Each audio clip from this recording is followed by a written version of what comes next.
আচ্ছা, তুমি যখন বলেছ, যার নাম বললে সেই হুমায়ুন কবির কে, তার রাজনৈতিক পরিচয় দেখা করতে আমার। হ্যাঁ, তাহলে তৃণমূল বিধায়ক না করে বলো, তৃণমূল বিধায়ক হুমায়ুন কবির বলেছেন, তাহলে তৃণমূলের অবস্থা বুঝতে পারছো, অন্তত মুর্শিদাবাদে বুঝতে পারছো যে তৃণমূলের বিধায়কই চাইছেন যে তৃণমূল বিজেপি বাদ দিয়ে বাকিরা সব যদি এক কাট্টা হয়ে যায় তাহলে তৃণমূলকে নিশ্চিহ্ন করে দেবো, এটাও বলেছেন উনি, শূন্য করে দেবো। তা তৃণমূলের ঘরে আগুন লেগেছে, এটা বোঝা যাচ্ছে। আমি সে আগুনের কোনো ঘৃতাহুতি দিচ্ছি না, এটা হচ্ছে স্টেট অফ অ্যাফেয়ার্স। দুই, যারা বামপন্থী, শূন্য, বাম নেই, এইসব বলেই তো ভোট হয়েছে। তাহলে এখন বলছে যদি কংগ্রেসে আইএসএফের সঙ্গে বামেরা যদি চলে আসে তাহলে আমরা খেলা দেখিয়ে দিতে পারবো। কিন্তু যারা এতদিন ধরে খেলা হবে বলেছে তারা তো বলেছে সিপিএম নেই, বাজারেই নেই।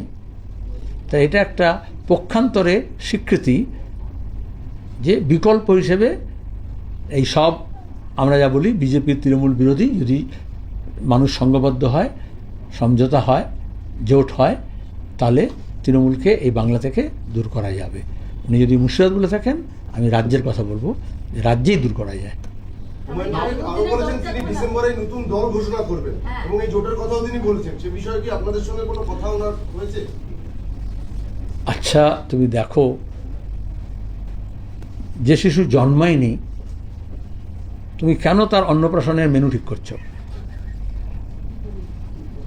যখন দল তৈরি হবে, দলের কর্মসূচি কী, কারা নেতৃত্ব, তাদের উদ্দেশ্য কী, লক্ষ্য কী, তারা কোন ইস্যু নিয়ে আন্দোলন সংগ্রাম করছে বা নির্বাচনে যেতে চাইছে, তার ভিত্তিতে সিদ্ধান্ত হয়।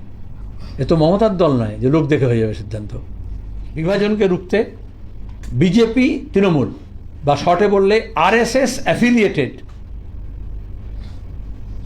যে কোনো সংস্থাকে বাদ দিয়ে বাকি সবাইকে আমরা জড়ো করব।